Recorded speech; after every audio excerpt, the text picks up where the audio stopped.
masuk jenis-jenis audit. Ditinjau dari luasnya, audit terdiri yang pertama adalah audit umum atau general audit. Suatu audit umum atau laporan keuangan yang dilakukan oleh KAP dengan tujuan untuk bisa memberikan pendapat mengenai kewajaran laporan keuangan secara keseluruhan. Audit tersebut harus dilakukan sesuai dengan standar profesi akuntan publik dan memperhatikan kode etik akuntan Indonesia, kode etik profesi akuntan publik, serta standar pengendalian mutu. Jadi kalau audit yang pertama sangat umum cakupannya. Kemudian kita masuk ke poin yang kedua, audit yang sifatnya khusus. Suatu audit terbatas sesuai dengan permintaan auditi atau pihak yang diaudit yang dilakukan oleh KAP yang independen, dan pada akhir pelaksanaan audit, auditor tidak perlu memberikan pendapat terhadap kewajaran laporan keuangan secara keseluruhan. Pendapat yang diberikan terbatas pada pos atau masalah tertentu yang diperiksa karena prosedur audit yang dilakukan juga terbatas. Jadi ini adalah audit yang khusus. Memang spesifik dia melakukan audit terhadap satu case atau case by case. Misalnya KAP diminta untuk memeriksa apakah terhadap kecurangan terhadap penagihan piutang usaha di perusahaan. Kalau memang ada indikasi kecurangan, biasanya pihak owner akan meminta untuk dilakukan audit apakah terjadi penyimpangan di proses bisnis yang sudah dilakukan. Dalam hal ini prosedur audit terbatas untuk memeriksa piutang usaha, penjualan, penerimaan kas. Pada akhir audit KAP hanya memberikan pendapat apakah terdapat curangan atau tidak terhadap penagihan piutang usaha di perusahaan tersebut. Jika memang ada kekurangan, berapa besar kecurangan, jumlah, dan bagaimana modus operandinya. Jadi ini adalah audit yang sifatnya khusus karena memang sudah diindikasikan adanya penyimpangan tadi misalnya terkait penagihan piutang.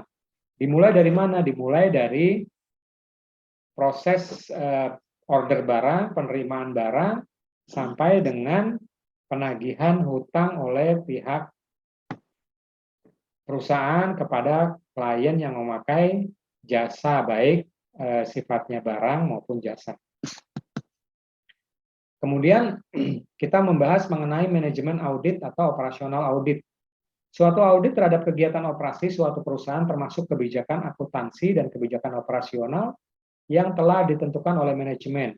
Untuk mengetahui apakah kegiatan operasi tersebut bisa dilakukan secara efektif, efisien, dan ekonomis. Jadi ini sifatnya adalah audit manajemen, bukan laporan keuangan, lebih cenderung ke kinerja. Seberapa baik kinerja dari manajemen terkait dengan proses bisnis yang sudah ada.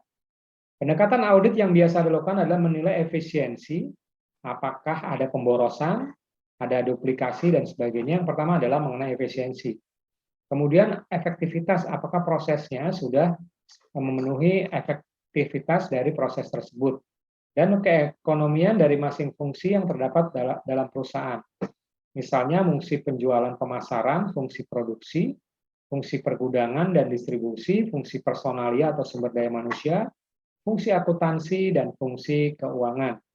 Jadi memang audit manajemen ini dilakukan berdasarkan skop-skop sesuai dengan departemen tersebut. Jadi akan dinilai efektivitas, efisiensi, maupun keekonomisan dari proses yang sudah dilakukan pada masing-masing departemen.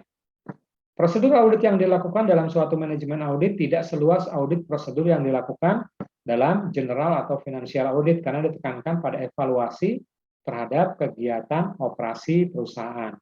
Jadi memang benar-benar dilihat dari kinerja. Kinerja masing-masing departemen, bukan dari laporan keuangannya. Kemudian manajemen audit bisa dilakukan oleh yang pertama internal auditor. Jadi kalau manajemen audit terkait kinerja, yang pertama yang melakukan adalah orang yang berada dalam perusahaan tersebut yang berada di departemen audit. Jadi internal audit yang akan melakukan proses audit terhadap proses bisnis departemen. Yang kedua bisa saja dilakukan oleh pihak eksternal, kantor akuntan publik. Dan yang ketiga juga bisa dilakukan oleh manajemen konsultan atau manajemen konsultan. Nah, 3 poin ini yang bisa melakukan audit terhadap manajemen audit. Yang penting adalah bahwa tim manajemen audit harus mencakup berbagai disiplin ilmu, misalnya akuntan, ahli manajemen produksi, pemasaran, keuangan, sumber daya manusia, dan lain-lain. Jadi audit ini memang melibatkan berbagai disiplin ilmu di masing-masing departemen, karena memang skupnya sudah masuk ke skup operasional, bukan lagi ke skup keuangan. Berikutnya tadi audit manajemen, ya jadi ada audit manajemen, sekarang kita membahas mengenai audit ketaatan atau compliance audit. Audit yang dilakukan untuk mengetahui apakah perusahaan sudah menaati peraturan-peraturan dan kebijakan-kebijakan yang berlaku baik yang ditetapkan oleh pihak internal perusahaan, manajemen, dewan komisaris, maupun pihak eksternal, pemerintah, Bapepam, Bank Indonesia, OJK, Direktorat Jenderal Pajak, dan lain-lain. Audit bisa dilakukan baik oleh KAP maupun bagian internal audit. Jadi kalau yang pertama tadi kita bahas mengenai audit laporan keuangan, kemudian yang kedua kita bahas mengenai laporan audit kinerja atau manajemen audit, dan yang terakhir adalah audit compliance. Jadi ketaatan perusahaan terhadap kebijakan-kebijakan yang berlaku yang dilakukan oleh manajemen maupun dewan komisaris. Misalnya kalau perusahaan tersebut bergerak di bidang keuangan, perbankan, tentunya berpedoman pada kebijakan-kebijakan dari OJK. Audit bisa dilakukan baik oleh KAP maupun internal audit. Nah, berikutnya adalah audit internal atau internal audit. Audit ini dilakukan oleh bagian internal audit perusahaan baik terhadap laporan keuangan dan catatan akuntansi perusahaan maupun ketaatan terhadap kebijakan manajemen yang telah ditentukan. Audit yang dilakukan internal audit biasanya lebih rinci dibandingkan dengan audit umum yang dilakukan oleh KAP. Internal audit tidak memberikan opini terhadap kewajaran laporan keuangan, karena pihak-pihak di luar perusahaan menganggap bahwa internal audit yang merupakan orang dalam perusahaan tidak independen. Nah, ini bedanya karena audit internal yang dilakukan oleh internal perusahaan memang disinyalir tidak independen, sehingga tidak perlu memberikan opini kewajaran laporan keuangan karena aspek terhadap independensinya yang masih diragukan. Laporan internal audit berisi temuan audit atau audit finding mengenai penyimpangan dan kecurangan yang ditemukan, kelemahan pengendalian internal beserta saran-saran perbaikan dan rekomendasinya. Jadi internal audit paling tidak ada 3 tujuan utamanya. Yang pertama adalah untuk mengetahui apakah ada penyimpangan, ada penggelapan, ada markup, ada kecurangan yang dilakukan oleh karyawan itu sendiri. Kemudian yang kedua, apakah proses pengendalian yang dilakukan oleh manajemen terhadap proses bisnisnya sudah sesuai dengan ketentuan yang berlaku. Yang terakhir adalah memberikan saran-saran perbaikan terhadap proses bisnis yang sedang berjalan, apakah ada hal yang perlu ditinjau. Nah, ini adalah skop dari internal audit ya, bagannya, framework-nya. Ada 6 paling tidak ya. Yang pertama adalah monitoring of internal control. Ini ya, monitoring of internal control artinya kegiatan monitoring yang dilakukan oleh staf perusahaan. Yang kedua adalah examination of financial and operating information.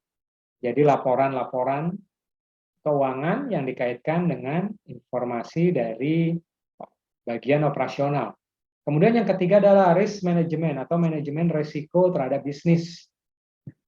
Banyak sekali risiko bisnis, mungkin dari sisi market, dari sisi keuangan, mungkin dari sisi kurs yang berubah, ya.